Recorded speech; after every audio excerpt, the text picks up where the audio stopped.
Dr. Ellen Daly began her college education in the 1970s, where she undertook a lifetime commitment to developing and running clinics for women. Her research includes sexual and reproductive health, the human papillomavirus, violence against women by sexual partners, and risk-taking behaviors in adolescents. So I started out as a classical piano major in undergraduate, and I went to a Catholic girls' school. So when I went to college, I wanted to be a classical pianist. I was in the practice room, and my best friend in college came into the practice room and said to me, "We need to go to the Women's Liberation meeting." And I said, "I'm not going there. That's way too scary for me." And we went in, and they were really scary women. They were way ahead of me in terms of feminism. But one of the things that they did is they talked about, at our college, which was a little college in upstate New York, that there were no services for women, there were very few classes for women, there was no music or poetry or art. I love the research I'm doing. It started again in women's health, and the research that I'm working on with HPV, which is the human papillomavirus, we do some pretty complex research at the College of Public Health in terms of social science research. And the complexity often is how we put the study together, how we write the grant, what our budgets look like, who the participants are going to be. Going off in that direction in terms of healthcare, that wasn't anything I had ever been introduced to before. It wasn't in my background. It wasn't something I could have told you I'd ever be interested in, but there must have been something about the way they described it where you thought, huh. So it strikes some chord where you say, that's what I'd like to go find out. Dr. Vicki Fairs, the first in her family to attend college, enjoys leading clinical training for graduate students. She conducts extensive research in developmental psychopathology, including concepts of parental blaming, the involvement of fathers in therapy, bullying, and self-esteem in adolescence. I have been interested in psychology since 9th grade, if you can believe it. I always felt like I could help people. I was always the kid that a lot of people would talk to if they were distressed, and a wonderful career counselor in 9th grade talked to me about what that might mean and helped me realize that psychology was what I would want to do, and then here I am.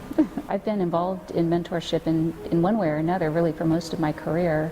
Right now, formally, I'm mentoring a wonderful professor in social work who was very tenacious and made sure that she found a mentor, and I just connected up with her, and it's just been wonderful. She just recently submitted a very large grant and is just excelling and exceeding, and I'm just so proud of her.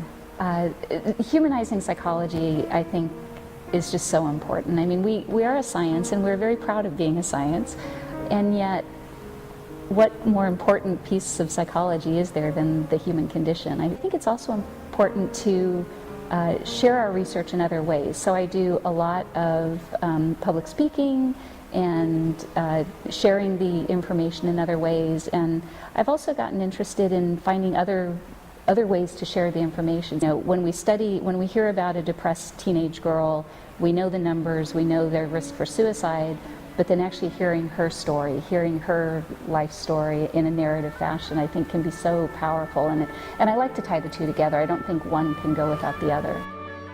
Born in Cuba against the backdrop of political and economic turmoil, Dr. Madeline Camara draws on her native culture, passion for literature, and her family in developing theories and scholarly research on images in Cuban literature.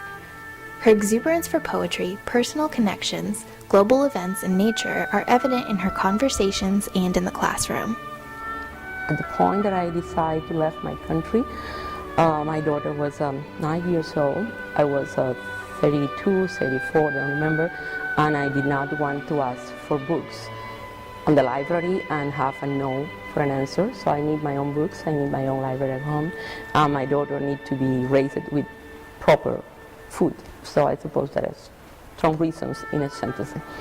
I think poetry is like the core of literature. When you think on poetry, you think on the communications or metaphors through images, through emotions.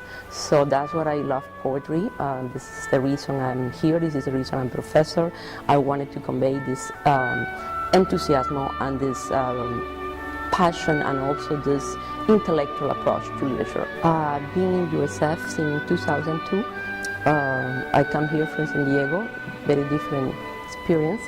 I also can enjoy in this university in particular this Latino community, these young people that are new generation of immigrants, sometimes exile, that come to this area to be, educated. So for me, passing this opportunity that I have at the moment to be receiving a good education, receiving a degree, and doing that for other people now in University of South Florida is an honor. It's a great opportunity. I'm happy.